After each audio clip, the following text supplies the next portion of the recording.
Pray to Satan, pray to Satan, pray to Satan. Hey, Billy. How's your little bum doing? Are you putting pressure off it just like the doctor said? Yeah, Mom, it's fine, thanks. Oh, and your cousin Dewey is coming over to say hi and see how you're doing. What? I don't want that fucking retard in my room! Billy, you be nice to your cousin. He came a long way just to see you and you better behave. Okay, fine! I'm not letting him touch my action figures, though. Okay, well you be good and call me if you need anything, okay, sweetie? Okay, thanks, Mom. So anyways, when I first got in the fitness industry and people, were negative towards me and hateful, I think I had the kind of impression, I had the mentality is, well, I was bullied as a child. I'll be damned if I'm going to be bullied as an adult.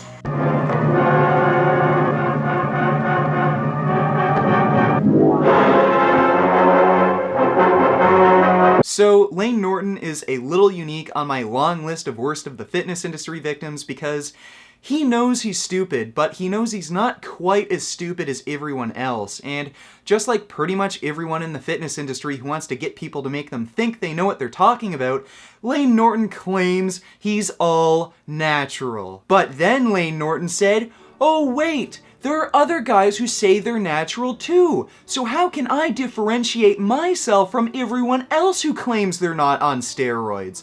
Well, Layne Norton went out and got a PhD. And the great thing about having a PhD is you can overemphasize the significance of dietary protein and supplementation and claim that all of your athletic achievements, including an IPF world record, were due to your super scientific approach to diet and supplements and not steroid use. PhD.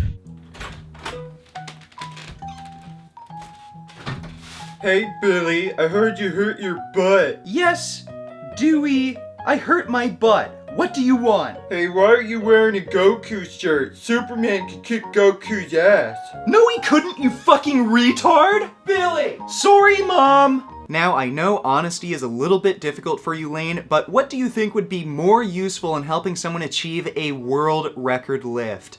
Your diet coaching and protein supplements or steroids? I'm going to guess you'd say your coaching and supplements because you don't want anyone to think you're on steroids, and you've received funding from... My research that I did on protein intake and branched amino acids was funded by the Egg Nutrition Center and the National Dairy Council. The Egg Nutrition Center and the National Dairy Council. The Egg Nutrition Center and the National Dairy Council. The Egg Nutrition Center and the National Dairy Council. The Egg Nutrition Center and the National Dairy Council. The Egg Nutrition Center and the National Dairy Council. The Egg Nutrition Center and the National Dairy Council.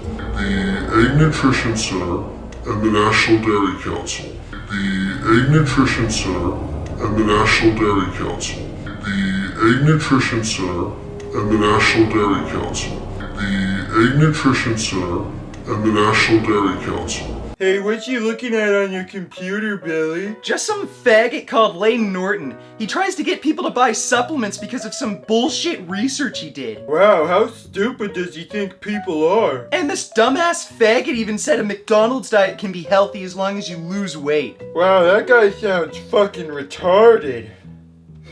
Now, it might sound hard to believe that a guy with a PhD would claim that a McDonald's diet can be healthy, but Layne did in fact make a Facebook post insinuating that all that really matters in terms of health and wellness is macros, calories, and weight management. Great use of your PhD, Layne, by referencing a clickbait mainstream news report rather than referencing any research. But good thing we have people like John Keating who'd actually like to learn something rather than use corporate validation to help manipulate people to earn money, and also good thing he decided to argue with you in the comment section and make a video pointing out how ignorant and stupid you are if that wasn't already immediately apparent. And during this intellectual Facebook joust, John Keating pointed out that blood parameters can very often improve in the context of weight loss, but overall healthier diets have an even greater impact on blood parameters, to which Layne Norton replied, "Do you have any evidence for that?" Now, judging by Layne Norton's response, I don't think he's used to anyone questioning his authority, because by the end of the argument, he was throwing around terms like pro-vegan zealot and claiming that his opponent used inadequate evidence in his defense. But let's all remember that Layne Norton was the one who shared a video from a mainstream news outlet as evidence to promote his flexible dieting method. But I guess no one's going to be upset when you have double standards for burden of proof when you have a PhD. So let's just listen to this pro-vegan zealot who has trouble rationalizing and doesn't have a PhD but still provides medical evidence for his claims, rather than relying on Channel 8 news. So I said to Layne, wow Layne, you've lost it this time.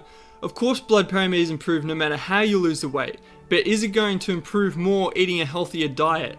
Layne said, what evidence do you have to support that? Please cite a study where they compare it straight up. So I posted a study and it was called A Very Low Carbohydrate Ketogenic Diet versus a Low-Fat Diet for Long-Term Weight Loss, a meta-analysis of randomized controlled trials. You basically can't get a better study than that. And I said the very low carb ketogenic subjects lost more weight, yet their LDL cholesterol went up compared to the low fat group. So basically what that means is that their risk of heart disease went up despite losing weight. And Layne Norton's response was... But after Layne took his peak week supplement stack, he was able to muster up just enough brain power to say... So you're saying he's lying? So you're saying he's lying, Layne Norton.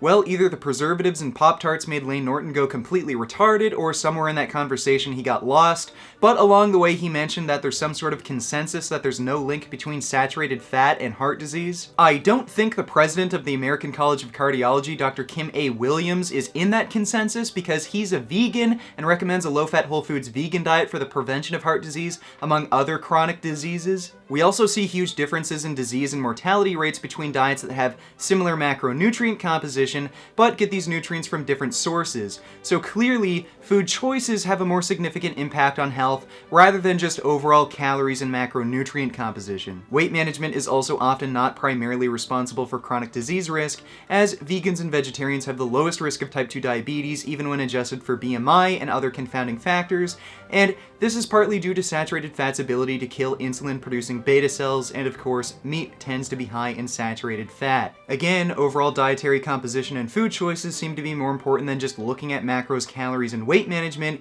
and your statement on blood